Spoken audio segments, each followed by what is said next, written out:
എന്റെ ഒരു സുഹൃത്ത്, തൽക്കാലം നമുക്ക് രാഹുൽ എന്ന് വിളിക്കാം.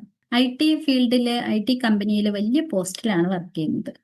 അതുപോലെ തന്നെ ബ്രാൻഡഡ് കോസ്റ്റ്യൂംസ്, വീക്കെൻഡ് പാർട്ടീസ് ഇങ്ങനെയൊക്കെ ആയിട്ട് ജീവിതം പോകും. കഴിഞ്ഞ മാസം ഒരു 20-ാം തീയതി ആയപ്പോഴത്തേക്കും അദ്ദേഹം എന്നെ വിളിച്ചിട്ട് വളരെ പരിങ്ങലില് എന്നോട് ചോദിക്കുകയാണ്, ജിപേയില് ഒരു 2000 രൂപ അയക്കാവോ? ക്രെഡിറ്റ് കാർഡിന്റെ ബില്ലൊക്കെ വന്നു കഴിഞ്ഞപ്പോ പൈസ എല്ലാം കാലിയായി.